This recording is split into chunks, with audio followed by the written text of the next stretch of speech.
What made my daughter change personalities overnight? My oldest child, Olivia, walked past her little sister, Ruby, who was holding up a drawing that said, "I love you, Livy," and didn't even look at it.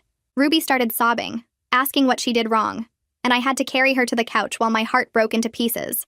My son Leo tried to grab Olivia's sleeve, but she yanked her arm away so hard he fell backwards, and I watched my teenage daughter step over him like he was trash on the sidewalk. I couldn't understand what was happening to my baby girl, the same daughter who used to wake up early just to make her siblings special breakfasts. She taught Leo to ride his bike, slept on Ruby's floor during thunderstorms, and never once complained when they crashed her sleepovers with friends. This was the girl who begged me for siblings when she was 4, who cried happy tears when each baby was born, who called them her babies, even though she was just a kid herself. But something changed, and suddenly Olivia became a ghost in our house.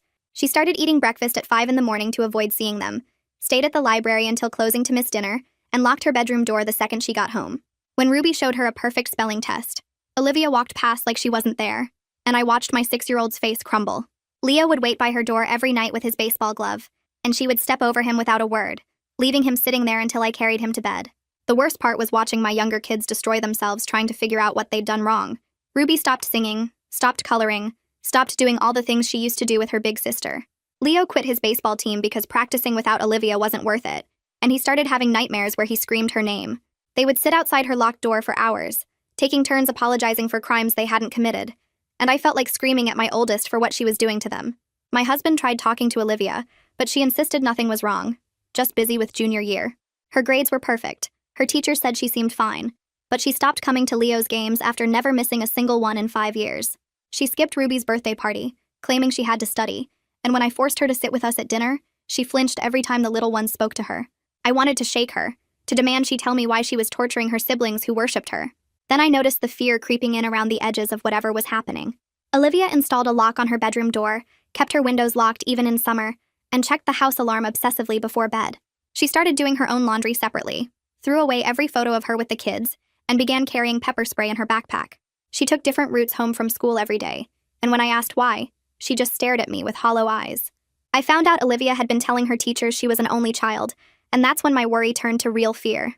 Her friend's mom called, confused because Olivia had been saying her siblings moved away to live with their dad, which made no sense since my husband was right here. The school counselor called about an essay where Olivia wrote about protecting people by staying away from them, and when I confronted her about the lies, she just said it was easier than explaining the truth. One night I found Ruby in the hallway with scissors, chunks of her beautiful hair on the floor, saying maybe if she looked different, Olivia would love her again. Leo had started wetting the bed at 8 years old, and my husband wanted to send Olivia to therapy, but she said if we made her talk to anyone, she would never speak to us again.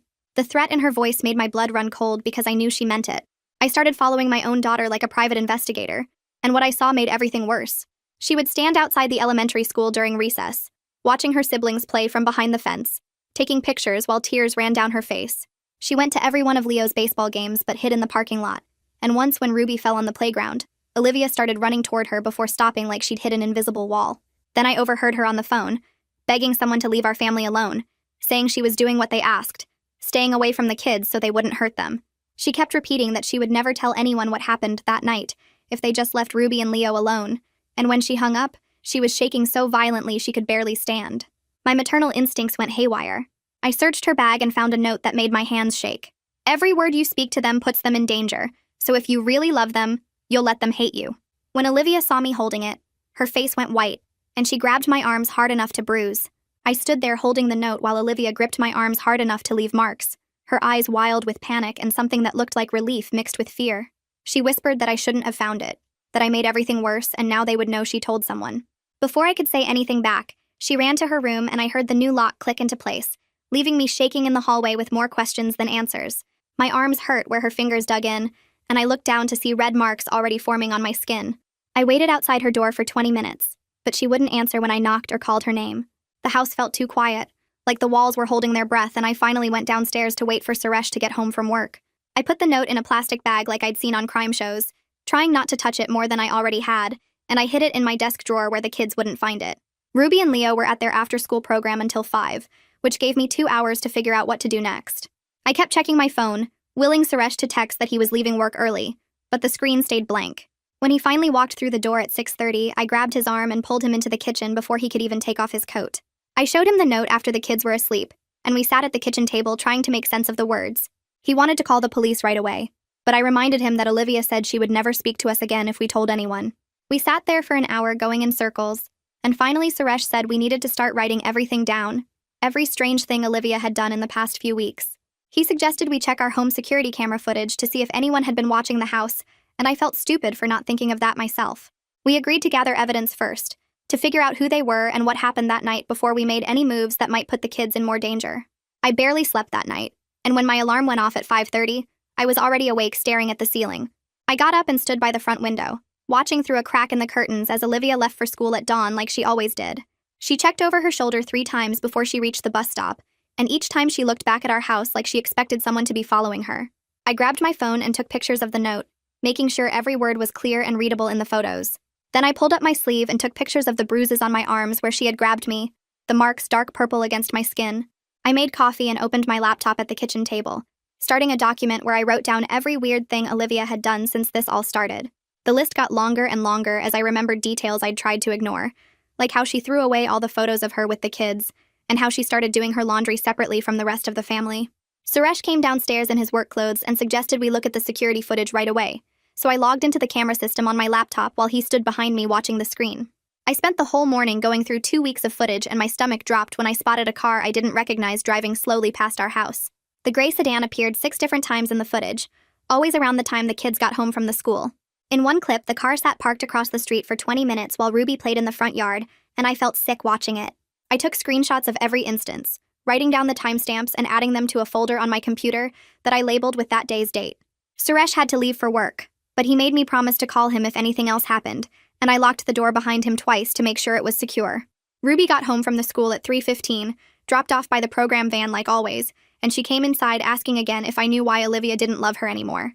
I had to fight back tears while I told her that Olivia loved her very much but was going through something hard right now. Ruby pulled a piece of paper from her backpack, another drawing she made during art class, and this one showed our whole family holding hands with Olivia's shape separated and standing alone on the other side of the page. The teacher had written a note on the back asking if everything was okay at home, and I knew I would have to come up with some kind of answer that didn't give away what was really happening.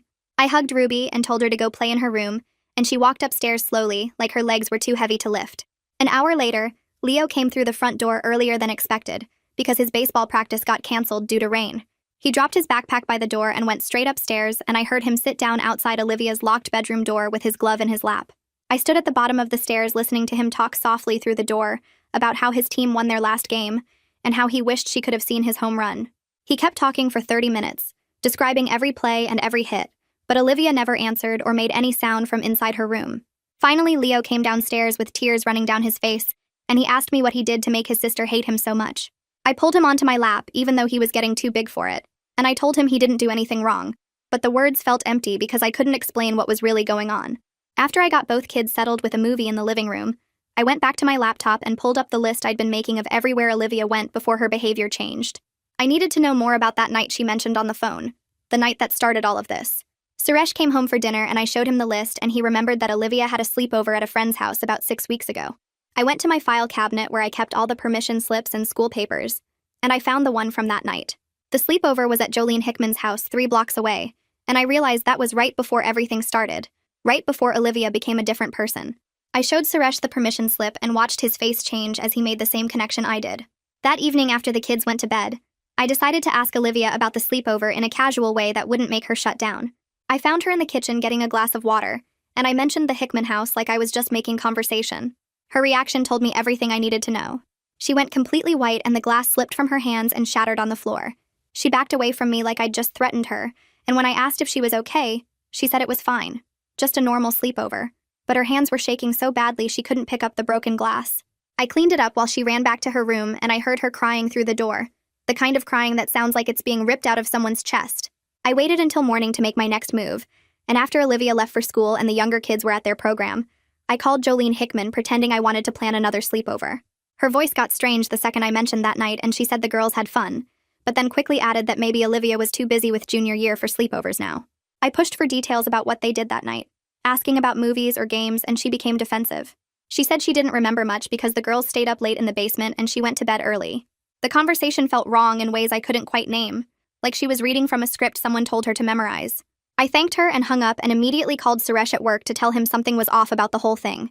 He said he would come home early, and when he walked through the door an hour later, I was already grabbing my car keys.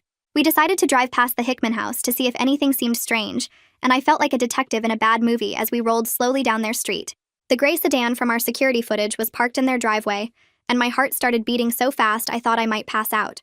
Through the front window, I could see a teenage boy who had to be Jolene's son, Axel, and I realized this might be the person who had been threatening Olivia all along.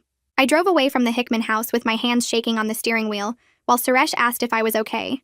I told him I needed to get home right away and look up everything I could find about Axel Hickman online. The second we walked through the door, I went straight to my laptop and typed his name into the search bar. His social media profiles came up immediately, and I clicked through them one by one while Suresh looked over my shoulder. Axel's posts were full of angry comments about girls who rejected him, and he shared videos about how women need to be controlled and put in their place. I felt sick reading his words, but I kept scrolling because I needed to understand who was threatening my daughter. His friend list showed hundreds of people, and when I searched for Olivia's name, I found her account connected to his. I went back through his photos to 6 weeks ago, and there it was. Pictures from the sleepover night at his house. The first photo showed 5 girls sitting in a basement with sleeping bags spread out on the floor. I zoomed in and spotted Olivia in the corner looking uncomfortable with her arms wrapped around her knees. The next photo showed the girls watching a movie, and Olivia had moved even farther into the corner. Then I found the picture that made my stomach drop. Axel was standing in the basement doorway with his phone in his hand, and he was staring directly at the girls with an expression that made me want to throw up. I took screenshots of everything and saved them to a folder on my desktop. Suresh suggested we call the police right away, but I reminded him that Olivia had threatened to stop talking to us if we involved anyone. He argued that we already had enough evidence to at least talk to someone, and I realized he was right. I found the non-emergency police line number and called it while my heart pounded in my chest. The person who answered transferred me to Detective Russell Copeland, and I explained that my daughter was threatened but wouldn't talk about it. He agreed to meet with me that afternoon at the police station, and I grabbed all my documentation to bring with me. Detective Copeland turned out to be a middle-aged man with kind eyes who listened carefully while I spread everything out on his desk. I showed him the threatening note, the security footage of the gray sedan, the timeline I had created, and the screenshots from Axel's social media. He studied each piece of evidence and asked questions about when things started and how Olivia had been acting. I told him about her complete personality change and how she stopped talking to her siblings to protect them. He nodded slowly and said he understood my fear, but without Olivia's statement or direct evidence of threats, there was limited action he could take legally. I felt my hope deflating as he explained that the note was concerning, but didn't specifically name who wrote it or what would happen. The security footage showed a car driving past our house, but that wasn't illegal on its own. He advised me to keep documenting everything and consider getting a lawyer involved who could help us understand our options. I left the police station feeling frustrated that the law couldn't protect us better, but I understood his position. That afternoon, I called a family lawyer whose name I found online, and she specialized in protecting minors. She agreed to talk with me over the phone right away, and I explained the whole situation from the beginning. She listened without interrupting, and when I finished, she said that if Olivia was assaulted, the statute of limitations meant we still had time to pursue charges. The threatening note could be witness intimidation or extortion, and both were serious crimes. However, she emphasized multiple times that Olivia needed to be willing to talk, and forcing her could make things worse psychologically. She suggested finding a therapist who worked specifically with teenage assault victims, because they would know how to help Olivia feel safe enough to open up. I thanked her and wrote down the names of 3 therapists she recommended. That night, I couldn't sleep, and at 2 a.m, I went downstairs to get some water. I found Olivia in the kitchen making a sandwich, and she jumped when she saw me. I decided this was my chance to try reaching her again, so I walked slowly toward her and told her gently that I knew something bad happened at the Hickman house. She froze completely with the knife still in her hand, and tears started running down her face. She whispered that I didn't understand what he would do to Ruby and Leo if she told anyone. Her voice was so small and broken that I wanted to cry, but I forced myself to stay calm. I promised her that we could protect the whole family, and that I had already talked to the police and a lawyer. She shook her head hard and said I couldn't stop him because he was always watching us. She said he had pictures of Ruby at recess and Leo at baseball practice, and he sent them to her phone to prove he could get to them anytime. I reached out to hug her, but she backed away and ran upstairs to her room. I heard her lock click into place, and I stood in the kitchen crying quietly so I wouldn't wake anyone else. The next morning, I called a security company and had them come install additional cameras around our house that would send alerts to my phone whenever they detected movement. I also called a locksmith to change all our door locks, and I only gave new keys to Suresh and myself. I didn't even give one to Olivia because I was worried about who might get access to it if someone threatened her. Suresh took the day off work so he could drive the kids to and from the school, while I stayed home monitoring the camera feeds on my laptop. I watched every car that drove past and every person who walked by our house. At 3 p.m, my phone buzzed with a movement alert, and I pulled up the camera feed to see the gray sedan driving slowly past our house again. This time it stopped directly in front, and I could see Axel clearly in the driver's seat. He sat there looking at our home for almost a minute while I took screenshot after screenshot. I called Detective Copeland immediately, and he said he would send a patrol car to drive through our neighborhood more often, but without evidence of a direct threat, he couldn't do much more. The feeling of being so helpless made me want to scream into my pillow. I decided to pick up Ruby from the school myself instead of letting Suresh do it because I needed to get out of the house. I parked near the playground and waited for the bell to ring. While I was sitting there, I noticed someone standing behind the fence near the playground, and when I looked closer, I realized it was Olivia. She was partially hidden behind a tree watching Ruby play with her friends. I could see she was crying, and she kept taking photos on her phone like she was trying to hold on to these moments. Ruby must have spotted her because she started running toward the fence, calling Olivia's name over and over. Olivia turned and walked away quickly without looking back, and Ruby stood at the fence sobbing. I got out of my car and went to get her, and I had to carry her back while she asked why Olivia ran away from her. I didn't know what to say, so I just held her tight and let her cry against my shoulder. That evening, after the kids were in bed, I remembered that we had a shared family computer in the den that Olivia sometimes used for homework. I opened it up and checked the browser history and email accounts. In Olivia's trash folder, I found an unsent email, and my hands started shaking as I read it. She had written about keeping her siblings safe by staying away from them, and how much she missed making them breakfast and helping with their homework. She said that every word she spoke to them put them in danger, and she couldn't risk it. The email wasn't addressed to anyone, just her own thoughts that she had typed out at 4 a.m. 3 weeks ago. I printed it and added it to my evidence file that was getting thicker every day. The next morning, Francine Barkley called asking if Suresh and I could come meet with her about Olivia's essay. I brought copies of everything I had documented and spread them across her desk. Her expression grew more serious as she reviewed each piece of evidence, and she kept shaking her head like she couldn't believe what she was seeing. She explained that as a mandated reporter, she was required to report suspected abuse, but she was worried that doing so might put Olivia at greater risk if she refused to cooperate with investigators. We spent an hour discussing different strategies for getting Olivia to trust us enough to tell the truth. Francine suggested that I try giving Olivia more control over the situation by offering her choices instead of making demands. That night, I sat down and wrote Olivia a letter explaining that I knew she was protecting us and that I was proud of her strength. I told her that I understood she was scared, but that staying silent was actually putting everyone in more danger because we couldn't fight an enemy we couldn't see. I explained that we had lawyers and police who wanted to help, but they needed her to tell them what happened. I slid the letter under her door and sat in the hallway waiting. I could hear her crying softly as she read it, and the sound broke my heart into even smaller pieces. 20 minutes passed, and I was about to give up when her door opened just a crack. She whispered through the opening that she was scared of what would happen if she told anyone the truth. I slid down to sit with my back against the wall and spoke through the gap in her door. I promised we would do this at her pace and that she didn't have to carry this alone anymore. She asked in a shaky voice if I could promise that Ruby and Leo wouldn't get hurt. I told her honestly that I couldn't promise that, but I could promise that staying silent wasn't keeping them safe either. The silence stretched out for what felt like forever, and I could hear her breathing on the other side of the door. Then the door opened wider and she stepped back to let me in. I sat on the edge of her bed while she stood by the window staring at her hands. She started talking in a whisper so quiet I had to lean forward to hear. She said Axel cornered her in the basement during the sleepover after the other girls fell asleep upstairs. She described what he did and how he recorded it on his phone while telling her that if she ever told anyone, he would hurt Ruby and Leo. My stomach turned over, but I forced myself to stay calm and just listen. She explained that he'd been texting her from different numbers ever since that night. He sent photos of Ruby at recess and Leo at baseball practice to prove he was watching them. Every message reminded her that their safety depended on her silence and staying away from them. I felt rage like nothing I'd ever experienced before, but I made myself take slow breaths. I thanked her for trusting me with the truth, and asked if she still had any of the messages. She pulled out her phone with shaking hands and showed me a hidden folder. There were dozens of texts with photos of her siblings and threats about what would happen if she talked. I took photos of every single message with my own phone while she watched nervously. I documented the phone numbers and timestamps and made sure I captured every detail. When I finished, I pulled her into a hug and felt her whole body shaking. I called Detective Copeland right away, and he said he would come to our house that evening. He arrived with a female detective who introduced herself and explained she worked with assault cases. Olivia sat between me and the female detective on the couch and showed them the messages. She described what Axel did in the basement, and the detective took notes while asking gentle questions. The detective explained that what Axel did was assault, and the threatening messages were extortion and witness intimidation. She said they had enough evidence to start an investigation and would obtain Axel's phone records. Olivia asked what would happen next, and the detective laid out the process step by step. They stayed for 2 hours going through everything and documenting all the evidence. After they left, I kept all 3 kids home from the school the next morning because I was too scared to let them out of my sight. I called my boss and explained I needed emergency family leave. Suresh did the same with his job.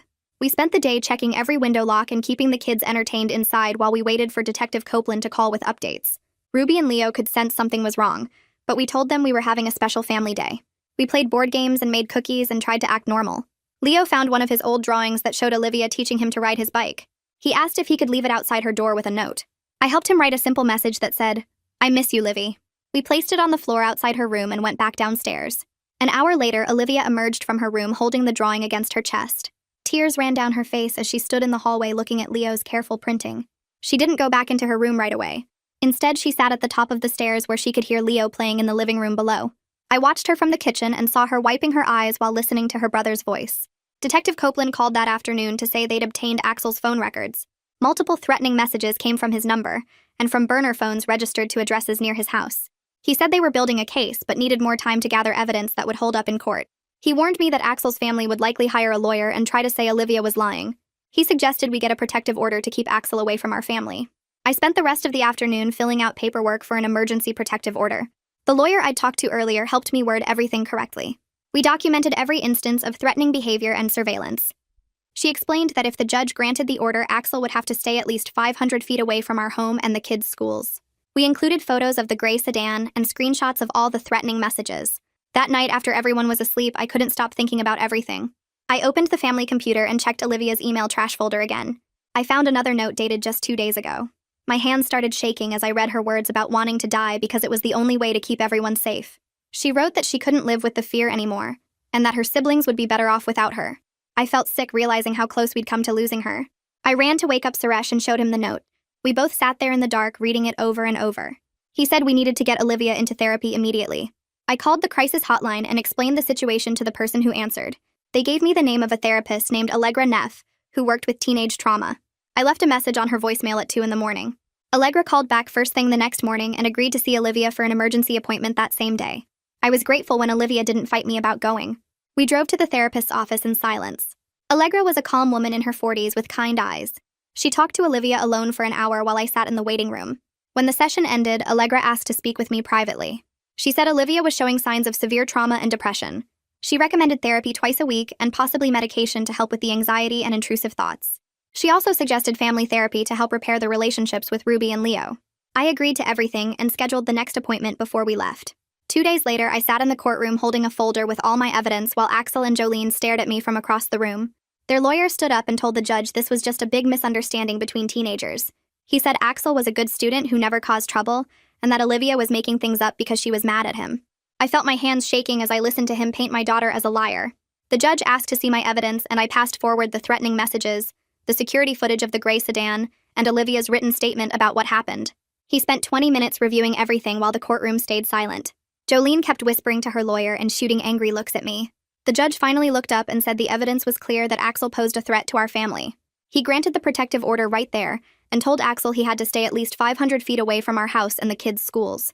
Axel's face went red and Jolene started crying, but the judge said any violation would result in immediate arrest.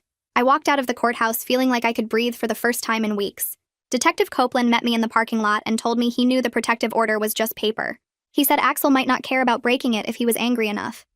My relief disappeared as fast as it came. He explained that he'd arranged for police to drive through our neighborhood more often, and that any violation would mean Axel got arrested on the spot. He suggested we change up our routines and stay aware of our surroundings at all times. I thanked him and drove home checking my mirrors every few seconds. That afternoon, I was making lunch when I looked out the window and saw the gray sedan parked 2 blocks down. My heart started racing and I grabbed my phone to call 911. I gave them the license plate number and told them about the protective order. The operator said officers were on their way and to stay inside. I watched through the window as 2 police cars pulled onto our street within 5 minutes. The sedan's engine started and it sped away before the officers could reach it. One officer came to take my statement and I showed him photos of the car from our security footage. He said they would watch for the vehicle, but proving Axel was driving would be hard without catching him in the act. I felt so frustrated knowing that a piece of paper couldn't actually stop him from watching us. That evening, a man in a police uniform knocked on our door and introduced himself as School Resource Officer Gabriel Conway. He said Detective Copeland asked him to talk to us about keeping Ruby and Leo safe at the school. We sat at the kitchen table while he explained his plan. He would personally check who picked up the kids every day, and their teachers knew about the situation without knowing details. He wrote his cell phone number on a card and told me to call him right away if I saw anything suspicious near the schools. His calm way of talking made me feel a little less scared about sending the kids back. He promised Ruby and Leo would be safe and that he took protective orders very seriously. After he left, I felt like maybe we had people on our side who actually cared. The next day, Olivia came home from her second therapy session with Allegra and knocked on my bedroom door. She asked if Ruby and Leo could come talk to her. I was shocked but tried not to show it as I went to get them. They followed me upstairs looking nervous and stood in Olivia's doorway like they were scared to go in. Olivia sat on her bed and told them she was trying to keep them safe from someone bad. She said she was sorry for making them think she didn't love them anymore. Ruby didn't wait for anything else and just ran across the room to hug her. Leo followed right behind, and all three of them were crying while holding each other. I stood in the hallway with tears running down my face, watching my kids together again. Olivia kept saying sorry over and over, and Ruby kept saying it was okay. Leo just held on to both his sisters like he was afraid they would disappear. I left them alone and went downstairs to tell Suresh what was happening. The next morning, I woke up early and went to make coffee. When I opened the front door to get the newspaper, I saw a dead bird on our porch. There was a note attached to it with string that said, "Protective orders don't protect anyone." My hands started shaking so bad I dropped my coffee mug. I called Detective Copeland right away, and he said he was coming over immediately. He arrived in 15 minutes and took photos of everything. He put the bird and note in evidence bags and told me this was a clear violation of the protective order. He said it also counted as criminal threatening, which was a serious charge. He called someone on his radio and said to put out a warrant for Axel's arrest. Within 3 hours, he called to say police had picked up Axel at his house. I felt relieved until Jolene called my phone screaming that I was ruining her son's life. I hung up on her without saying anything. Detective Copeland came back that evening to tell me Axel was being held overnight in juvenile detention. He said the prosecutor was now looking at adding stalking and criminal threatening to the charges. The dead bird plus all the other evidence made a strong case that Axel was dangerous and getting worse. He warned me that Axel's lawyer would argue for bail by saying he wasn't a flight risk and had family here. The bail hearing was scheduled for the next day.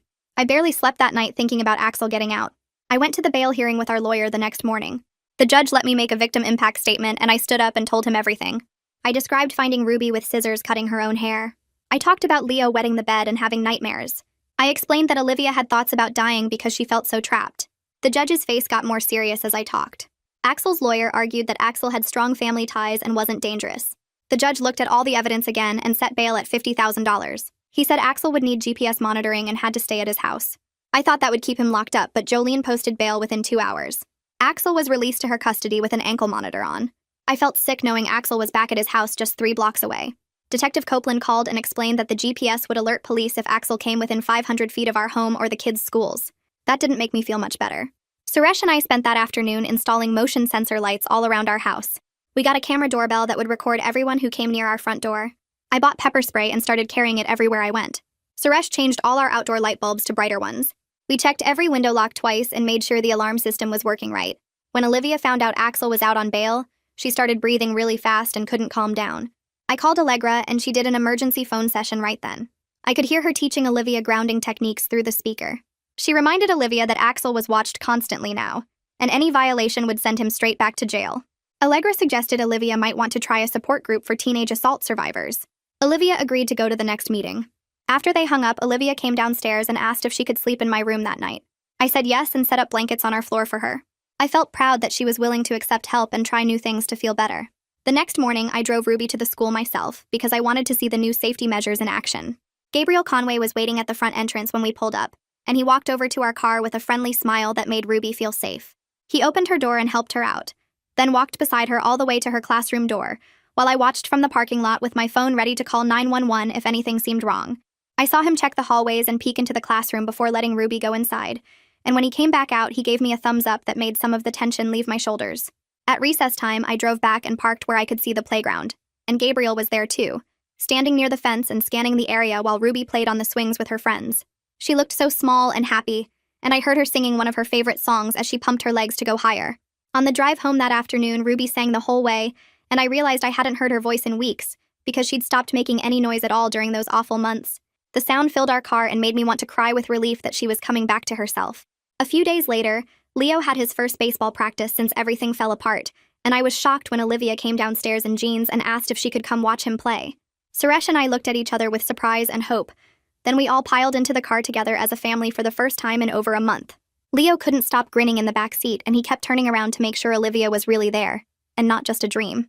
When we got to the field, Leo ran onto the diamond with more energy than I'd seen from him in weeks, and he kept glancing at the bleachers to check that his big sister was still sitting there. He caught every ball that came his way, hit 3 line drives during batting practice, and ran the bases faster than any of his teammates. After practice ended, he sprinted over to where Olivia sat and started showing her this new batting technique his coach had taught him, demonstrating the stance and the swing while she watched with real interest on her face. She told him he looked like a professional player and gave him a high five that made him beam with pride. And I saw something spark in his eyes that had been dead for weeks. Hope was coming back to my son. That same afternoon, my phone rang and Detective Copeland's name appeared on the screen, making my stomach clench with worry about what new problem had come up. He told me the forensic team had finished analyzing everything on Axel's phone, and they found the video he'd recorded of what he did to Olivia in that basement. My hands started shaking so hard I almost dropped the phone, but he kept talking and said they also found evidence that Axel had sent the video to at least 4 of his friends through a messaging app. This discovery meant they could add distribution of child sexual abuse material to the charges against him, which carried much more serious penalties than what he was already facing. The prosecutor believed this new evidence created a really strong case for keeping Axel locked up if he violated his bail conditions even once, because it showed a pattern of dangerous behavior and total lack of understanding about what he'd done wrong. I felt vindicated hearing that we had proof of everything Olivia had described, but I also felt sick knowing that video existed somewhere in the world and that other people had seen my daughter's worst moment. Detective Copeland said the tech team was working to track down everyone who received the video so they could delete all copies and potentially press charges against anyone who kept it or shared it further. 2 days later, I was making lunch when someone started pounding on our front door and screaming at the top of their lungs. I looked through the peephole and saw Jolene standing on our porch with her face red and twisted with rage, yelling that Olivia was a lying little bitch who was ruining her son's future over nothing. She kept screaming that Axel was a good boy who would never hurt anyone, and that we were destroying his life with our fake accusations and made-up stories. I grabbed my phone and started recording her rant through the door while I dialed 911 with my other hand, and Jolene didn't seem to care that she was violating the protective order that said she had to stay away from our house. She banged on the door so hard I thought she might break it down, and she threatened to make us all pay for what we were doing to her baby. The 911 operator stayed on the line with me while police cars rushed to our address, and within 5 minutes, 2 officers were pulling up to our curb. Jolene was still screaming when they grabbed her arms and told her she was under arrest for violating the protective order, and she fought them while they put handcuffs on her wrists. One officer came to talk to me after they put Jolene in the back of the police car, and he said this incident would really strengthen our case, because it showed the whole family was willing to break the law to intimidate us. He told me there was a good chance the judge would revoke Axel's bail now that his mother had proven they couldn't follow court orders. I felt shaken by how close Jolene had gotten to our home, but I also felt relieved that everything had been recorded and documented. The prosecutor called me the very next day to explain what was happening with the case now that we had Jolene's violation and the new evidence from Axel's phone. She said they were filing an emergency motion to revoke Axel's bail because the family had shown they couldn't be trusted to follow the rules, and the hearing was scheduled for 3 days from now. The prosecutor wanted Olivia to be prepared to testify if the judge asked to hear from her directly, which made my heart sink, because I knew how scared she was of seeing Axel face to face. I called Allegra right away, and she came over that evening to work with Olivia on coping strategies for being in the same room as the person who hurt her. Allegra taught her breathing exercises and grounding techniques, and she helped Olivia practice what she would say if the judge asked her questions. The prosecutor had promised to request special accommodations like a screen between Olivia and Axel if she had to testify, so she wouldn't have to look at him while she talked about what happened. Olivia was still terrified, but she said she would go to the hearing because she wanted Axel locked up where he couldn't hurt anyone else. 3 days later, we all got dressed up and drove to the courthouse for the bail revocation hearing, and Olivia sat between Allegra and our lawyer in the front row, while Suresh and I sat right behind them.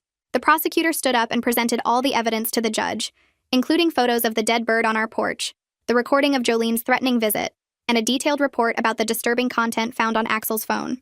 She explained that Axel had created and distributed child sexual abuse material, which showed he was dangerous and had no respect for the law or for his victims' well-being.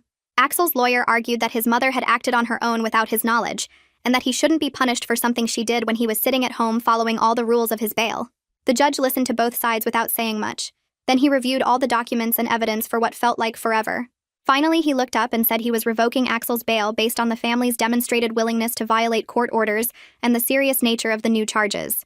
He ordered Axel to be held in juvenile detention until his trial, and 2 officers came forward to put handcuffs on Axel's wrists. I watched them lead him out of the courtroom through a side door, and I felt like I could finally take a full breath for the first time since this nightmare started.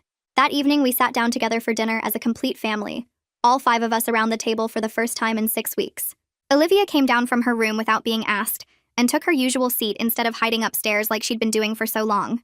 Ruby immediately claimed the chair right next to Olivia, and reached over to hold her big sister's hand while we passed around the food, and Olivia let her do it without pulling away. Leo talked non-stop about his upcoming baseball game, and how his team was going to win the championship this year, and his excitement filled the room with an energy we hadn't felt in months.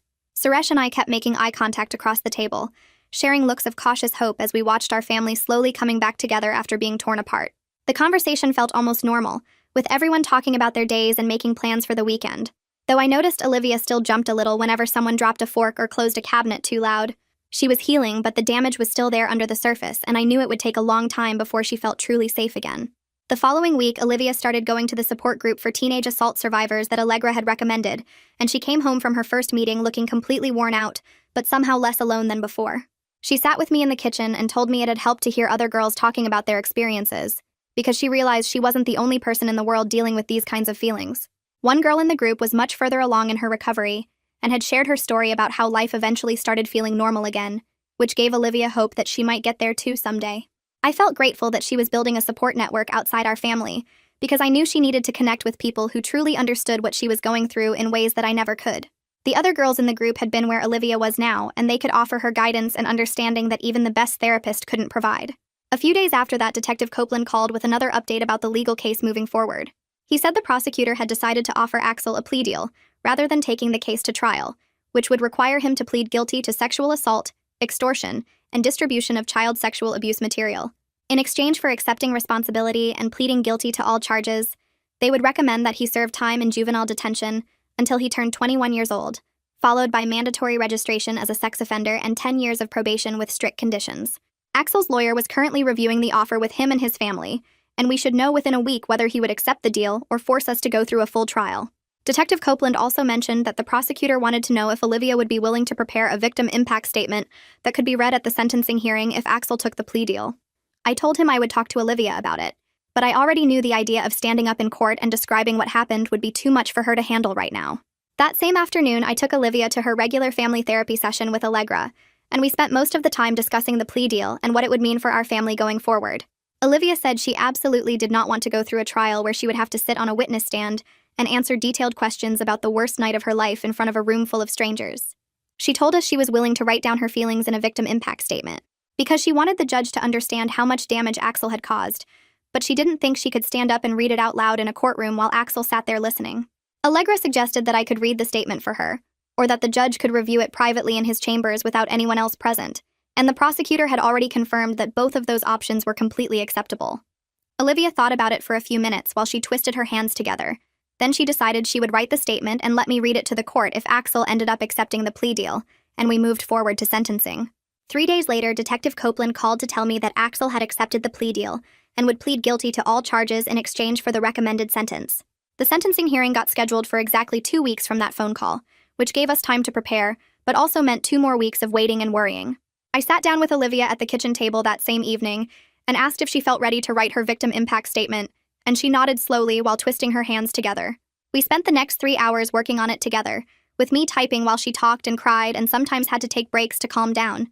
She described the fear that controlled every moment of her life after that night, how she would wake up from nightmares where Axel was hurting Ruby and Leo while she watched helplessly. She wrote about the shame she felt even though she knew logically that nothing was her fault, about how she scrubbed her skin raw in the shower trying to feel clean again.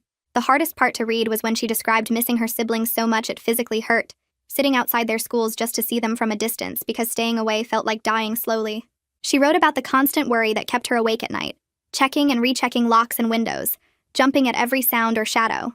She explained how she stopped eating lunch at the school because food made her sick, how she failed her driving test twice because panic attacks hit her in the car. She described throwing away every photo of herself with Ruby and Leo because looking at their faces made the pain unbearable, and how she told people she was an only child because talking about her siblings meant acknowledging what she was doing to them. Near the end of the statement, she wrote about never fully trusting people again, about how this experience changed something basic inside her that might never go back to normal. Reading her words broke my heart into smaller pieces than I knew existed, but I also felt honored that she trusted me enough to share this pain and let me help her tell the court what Axel had really done to our family. The 2 weeks between that night and the sentencing hearing passed in the strangest way, mixing completely normal family moments with constant reminders of why we were heading to court. Ruby had a school concert on Thursday where she sang a solo in front of the whole auditorium, and Olivia sat in the 3rd row clapping and cheering louder than anyone else when Ruby hit her high notes perfectly. Leo's baseball team made it to the playoffs after winning their division, and all 5 of us showed up to the game wearing matching shirts with Leo's number on them. We sat together in the bleachers eating hot dogs and screaming encouragement, and when Leo hit a double that brought in 2 runs, Olivia jumped up and down hugging me and Suresh. These moments felt precious in a way they never had before, like we were all aware of how close we came to losing this, and determined not to take it for granted anymore. I took photos constantly during those 2 weeks, filling my phone with pictures of Olivia helping Ruby with homework, of Leo and Olivia playing catch in the backyard, of all three kids piled on the couch watching movies. Every time I looked at those images, I reminded myself that we were healing, that our family was coming back together even though we still had hard days ahead. The morning of the sentencing hearing arrived, and I woke up at 5 feeling like I might throw up from nervousness. I got dressed in the nice outfit I had picked out days earlier, then went to check on Olivia and found her already awake and staring at her ceiling. Suresh drove us to the courthouse while Allegra met us in the parking lot, and the four of us walked inside together with me carrying the printed copy of Olivia's statement in a folder. The courtroom felt huge and cold, with wooden benches and a high ceiling that made every sound echo. Axel sat at a table with his lawyer, wearing a button-up shirt and looking smaller than I remembered, and Jolene sat in the back row glaring at us with her arms crossed. The judge entered and everyone stood up. Then we all sat down again and the prosecutor began explaining the plea agreement to the court. When it was time for the victim impact statement, I stood up on shaking legs and walked to the front of the courtroom, unfolding the papers with hands that trembled so badly I almost dropped them.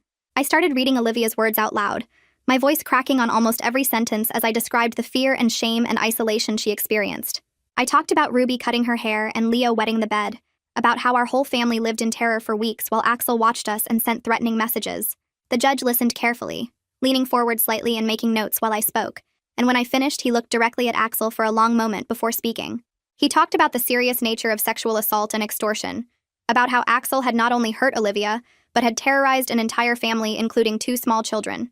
He explained that these crimes showed a pattern of manipulation and cruelty that required significant consequences, and that while Axel was still young, he needed to understand the lasting harm he had caused.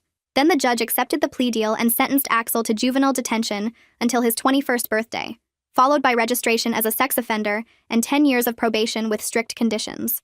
I felt something heavy lift off my shoulders as the guards led Axel away, and when I turned around, Olivia was crying but also smiling slightly, and I knew she felt the same relief. After the sentencing ended, we stood in the courthouse hallway while Detective Copeland came over to give us some final information about what would happen next. He explained that Axel would be transferred within 48 hours to a secure juvenile facility about 2 hours away from our neighborhood, which meant he would be far enough that we wouldn't accidentally run into him anywhere. The GPS ankle monitor would come off since he was going into custody, but the system would notify us immediately if he ever got released or transferred to a different facility. Detective Copeland also mentioned that Jolene was facing her own charges for violating the protective order when she came to our house screaming and for making threats against our family. Her case was still working through the court system, but the prosecutor expected she would end up with probation and mandatory anger management classes at minimum. I thanked Detective Copeland for everything he had done to help us, for believing Olivia and taking our fears seriously when we first came to him. He shook my hand and told me he was glad we got justice. Then he handed me his card again and said to call any time if we needed anything else. Walking out of that courthouse felt different from walking in, like we were finally starting a new chapter instead of being stuck in the nightmare that had controlled our lives for months. The next week, Gabriel Conway came to our house to talk about establishing a new normal at the kids' schools now that the immediate threat was gone. He explained that Ruby no longer needed a teacher escort between classes, but all her teachers would stay aware of the situation in case she had any emotional reactions or needed support. Leo's coach knew to watch for signs of worry during practices and games, and to check in with him regularly to make sure he felt safe and happy. Gabriel also mentioned that the school community had rallied around our family in quiet ways, with teachers and parents offering help without making us feel like victims or gossip subjects. He said the principal wanted us to know that both schools would continue their increased safety measures, not just for our kids but for all students, because our case had helped them realize they needed better protocols. I felt grateful for the discretion and support, for the way people were helping us without making a big deal out of it or treating us differently. Olivia kept going to therapy with Allegra twice a week, and I could see changes in her that showed she was healing, even though the process wasn't always smooth or easy. She started making breakfast for Ruby and Leo again, waking up early to cook pancakes or scrambled eggs like she used to before everything happened. Some mornings were harder than others and she would just put out cereal, but the effort itself mattered more than the specific food. She began helping Leo with his math homework at the kitchen table, explaining problems patiently and high-fiving him when he got answers right. Ruby was allowed to sit in Olivia's room while she did her own schoolwork, and sometimes I would walk past and see them both at Olivia's desk working quietly together. The physical distance that had existed between them for so long was shrinking bit by bit, and I often found all three kids piled together on the couch watching movies or playing video games. The healing wasn't a straight line going up. There were still bad days where Olivia locked her door and didn't come out, but the good days were starting to outnumber the bad ones. 3 months after the sentencing, Olivia came downstairs one Saturday morning and asked if she could invite some friends over to watch movies that night. I felt so happy hearing that question because it was the first time since everything happened that she wanted to do something normal and social and teenage. Suresh and I made ourselves scarce that evening, hanging out in our bedroom upstairs while a group of 5 girls took over the living room with popcorn and blankets. I could hear them talking and laughing through the floor, and at one point Olivia's genuine laugh rang out loud and clear, making tears spring to my eyes. That sound represented so much progress, so much healing, so many steps forward from the terrified girl who had been living in our house just months earlier. Her friends knew something bad had happened, but they respected her privacy and didn't push for details, and their acceptance helped Olivia feel less alone and isolated. When the girls left around 11 that night, Olivia came upstairs to say goodnight, and she looked lighter somehow, like part of the weight she had been carrying had finally lifted. Around that same time, Ruby's teacher called me at home with an update that made my heart swell. She said Ruby's grades and behavior had improved, so much over the past few months that she was back to being the happy, creative student she remembered from the beginning of the year. Ruby had stopped asking questions about why Olivia didn't love her, and instead she talked excitedly during sharing time about things they did together now. She was drawing pictures of our family again during art class, but these new drawings showed everyone standing close together and smiling instead of the sad, separated figures from before. The teacher sent home Ruby's latest drawing, and I hung it on the refrigerator with magnets, positioning it right at Olivia's eye level so she would see it every morning when she came down for breakfast. The picture showed 5 stick figures holding hands under a big yellow sun, with "My Family" written across the top in Ruby's careful printing. Leo came running into the kitchen one afternoon, waving a paper and shouting that he made the all-star baseball team, and Olivia was the first person he wanted to tell. She picked him up and spun him around even though he was getting big for that, both of them laughing and celebrating together. She promised to come to every single one of his all-star games, and that weekend she spent 2 hours in the backyard helping him practice his pitching technique. I watched from the kitchen window while she showed him how to grip the ball differently and where to aim, her patience and encouragement reminding me of the big sister she had always been before Axel tried to take that away from her. Leo's nightmares had completely stopped over the past month, and he was sleeping through the night in his own bed without any accidents. His confidence was coming back along with his relationship with Olivia, and seeing them together made me believe we really were going to be okay. Detective Copeland called one final time with news about Jolene's case, and I put him on speaker so Suresh could hear too. He told us that Jolene had pleaded guilty to violating the protective order and was sentenced to 2 years of probation, plus mandatory anger management classes twice a week. She was also required to stay at least 1,000 feet away from our family at all times, and any violation would result in immediate jail time. Detective Copeland mentioned that our case had helped the police department develop better protocols for handling threats against minors, and he thanked me for being so persistent in protecting my family even when things seemed impossible. I thanked him right back for believing us from the beginning and taking our fears seriously instead of dismissing them, and I told him we couldn't have gotten through this without his help and support. Allegra brought up the idea of family therapy during one of her private sessions with Olivia, and within a week we were all sitting together in her office for the first time. Ruby sat between me and Olivia on the couch, while Leo perched on Suresh's lap in the armchair, and Allegra explained that we needed to talk about what happened, so everyone could understand and heal together. She started by asking Ruby and Leo to share how they felt during those scary months. When Olivia stayed away from them and Ruby's voice got really quiet, as she described feeling like she must have done something terrible to make her big sister hate her. Leo talked about his nightmares and how he stopped playing baseball because it wasn't fun without Olivia watching, and I watched Olivia's face crumble as she listened to how much pain her distance had caused them. Allegra guided Olivia through explaining in simple terms that a bad person had threatened to hurt Ruby, and Leo if she didn't stay away from them, and that she was trying to protect them the whole time, even though it looked like she didn't love them anymore. Ruby climbed into Olivia's lap and wrapped her arms around her neck, and Leo came over to hug them both, and all 3 of my kids cried together while Suresh and I held each other. We spent the rest of that first session creating what Allegra called a family safety plan, where we all agreed to tell each other if we felt scared or worried, instead of keeping secrets to protect each other. Olivia promised she would never try to handle something dangerous alone again, and Ruby and Leo promised they would come to us if anyone ever made them feel unsafe or uncomfortable. Allegra gave us homework to have a family meeting once a week, where everyone could share their feelings, and we scheduled our next therapy session for 2 weeks later.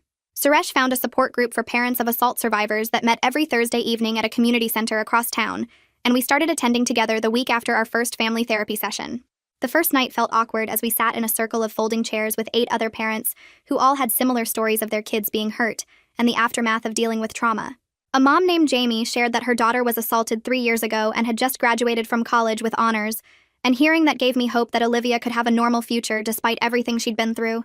A dad talked about how hard it was to watch his son struggle with nightmares and anxiety, and I felt less alone knowing other parents understood the helplessness of not being able to fix your child's pain. The group leader taught us strategies for supporting our kids while also taking care of ourselves, like setting boundaries around how much we talk about the trauma, and making sure we do things that bring us joy. Suresh and I exchanged phone numbers with 3 other couples after the meeting, and over the next few months we built our own support network, where we could text each other on hard days or meet for coffee when we needed to talk to someone who really understood. 4 months passed with Olivia continuing therapy twice a week, and our family gradually finding a new normal. And then Olivia came home one afternoon waving her driver's license and grinning bigger than I'd seen in almost a year. She asked if she could drive Ruby to the school sometimes because she wanted to spend more time with her little sister and make up for all the months she'd missed. And I felt my throat get tight with emotion at her desire to reclaim that protective big sister role. I agreed, but told her she had to text me as soon as they arrived safely at the school, and the next morning I stood in the driveway watching Olivia carefully back out with Ruby buckled in the passenger seat. Ruby was bouncing with excitement about riding with her big sister, and through the car window I could see them both smiling as they drove away together. I checked my phone obsessively until Olivia's text came through saying they'd arrived, and when Ruby got home that afternoon, she couldn't stop talking about how cool it was to be driven to the school by Olivia instead of taking the bus.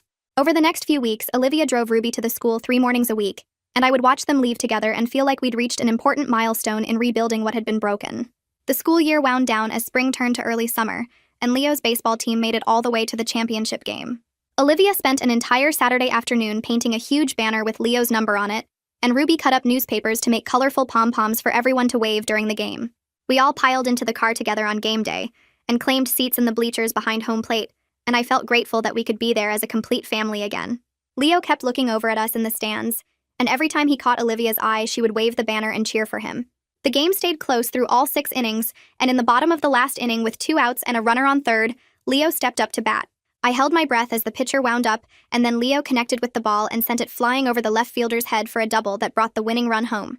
We all rushed onto the field with the other families, and a photographer who was covering the game for the local paper captured our family in a huge group hug with Leo in the middle. The photo showed all 5 of us with genuine smiles and joy on our faces, and later that week when I got the digital copy, I immediately made it my phone's wallpaper. Every time I looked at it, I remembered how far we'd come from those dark weeks when our family felt like it was falling apart. Summer arrived with hot weather and long days, and Olivia surprised us by getting a job at the community pool as a lifeguard. Allegra said during one of our family sessions that this was a really good sign because it showed Olivia felt ready to take on responsibility and be around lots of people again. Olivia had to go through training and get certified, and on her first day of work, I drove her there and watched her climb up into the lifeguard chair, wearing her red swimsuit and whistle around her neck.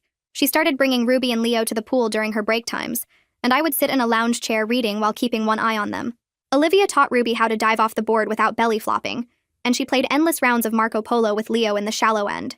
The other lifeguards were mostly kids from her high school, and within a few weeks, Olivia was going to movies and parties with them after their shifts ended. She started smiling more and laughing at dinner, and one night she stayed up late watching a comedy with us instead of going straight to her room. Her social life was rebuilding naturally, and I could see genuine happiness returning to her face instead of the fake smiles she used to force. We planned a family vacation to the beach for late July, our first trip together since everything had happened almost a year ago. I worried that Olivia might struggle with being away from home and her therapy routine, but she seemed excited about the trip and helped Ruby pack her suitcase. We drove 4 hours to a beach town and checked into a hotel with 2 adjoining rooms, and I noticed that Olivia didn't obsessively check the locks on our door or peer out the windows looking for threats. She unpacked her stuff and immediately asked if we could go to the beach, and we all changed into our swimsuits and headed down to the sand.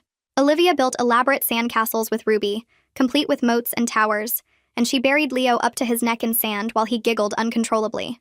We spent 3 days swimming, collecting shells and eating ice cream on the boardwalk, and every night we walked along the beach together watching the sunset. On our last evening there, Suresh took a photo of me standing with all 3 kids, the ocean waves behind us and the pink sky overhead. Everyone was smiling real smiles, not forced or fake, and when I looked at that photo later, we looked like any normal happy family on vacation. Nobody watching us would have guessed what we'd survived to get to that moment. Olivia started her senior year of high school in late August with a completely different attitude than she'd had the year before. She talked excitedly about her classes and started researching colleges with strong psychology programs because she wanted to help other trauma survivors someday. Her grades stayed strong, and her teachers commented during parent conferences about how mature and focused she seemed compared to other seniors. She joined the peer counseling program at the school and went through training to help other students who needed someone to talk to. The counseling coordinator told me that Olivia was a natural at making people feel safe and heard, and that she was helping train other peer counselors to recognize signs of abuse. Olivia came home one day and told me she'd helped a freshman girl who was pressured by an older boyfriend, and that she'd connected the girl with resources to get help. I watched my daughter turn her painful experience into something meaningful, and I felt incredibly proud of her strength and determination to make sure other kids didn't have to suffer alone like she had. Ruby turned 7 in October, and she insisted that Olivia had to help plan her entire birthday party. They spent 3 weeks working together on decorations, making construction paper chains, and painting a big banner that said, "Ruby is 7." They planned games like musical chairs and pin the tail on the donkey, and they baked cupcakes together the night before the party. I watched their relationship strengthen through this shared project, seeing them laugh together and negotiate over party details like whether to have a princess theme or a rainbow theme. The day of the party, 12 of Ruby's friends came over and ran around our backyard playing games and eating cake, and Ruby dragged Olivia around introducing her to everyone. I heard Ruby tell her best friend that Olivia was the best sister in the whole world, and I saw Olivia's eyes get watery before she pulled Ruby into a tight hug. I took photos throughout the party, capturing moments of them laughing together, and Ruby beaming with pride at having her big sister there. The love between them had been fully restored, maybe even stronger than before because they'd survived something terrible and come out the other side together. Leo came home from the school one day in early November and announced that he wanted to try out for the travel baseball team, which was way more competitive than his regular league. He asked Olivia if she would help him practice, and she immediately agreed and cleared her schedule to work with him every evening after her lifeguard shift ended. I would watch from the kitchen window as they spent an hour in the backyard, Olivia pitching to Leo and coaching him on his swing technique. She showed him how to adjust his stance and keep his eye on the ball, and her patience reminded me of the big sister she'd always been before everything happened. The tryouts came in mid-November, and our whole family went to watch Leo show the coaches what he could do. When the roster got posted a week later and Leo's name was on it, he ran to find Olivia at the school and tell her first. He told everyone who would listen that he made the team because of Olivia's coaching, and he asked her to promise she'd come to all his games. She promised she would be there for every single one, and she kept that promise all season long, missing only one game when she had to visit a college she was considering. Their relationship had become stronger than ever, built on a foundation of survived trauma and renewed trust. I met with Allegra alone one afternoon in December, while Olivia was at the school, and she told me that Olivia had made remarkable progress over the past year. She explained that Olivia had developed healthy ways to cope with her anxiety and bad memories, and that she'd processed most of the trauma through their work together. Allegra said that while Olivia would always carry the experience with her, and might have hard days, it no longer controlled her daily life, or stopped her from doing things she wanted to do. She recommended reducing Olivia's individual therapy to once a week since she was doing so well, and she suggested we continue family therapy for a few more months to keep working on our communication. I agreed with both recommendations and asked if Olivia would be okay long-term, and Allegra smiled and said she believed Olivia would not just be okay, but would thrive because she'd done the hard work of healing. I left that session feeling proud of how hard my daughter had worked to get better, and grateful that we'd found Allegra to guide us through the darkest time of our lives. 6 months after Axel got sentenced, I opened the mailbox and found an official letter from the juvenile detention facility where he was being held. My hands shook as I read that he completed some kind of treatment program for teenage offenders, and wrote an apology letter he wanted to send to Olivia. The facility explained they would screen it first to make sure it wasn't threatening or inappropriate, and Olivia could choose whether she wanted to read it or not. I sat at the kitchen table staring at the letter for a long time before I called Olivia downstairs to talk about it.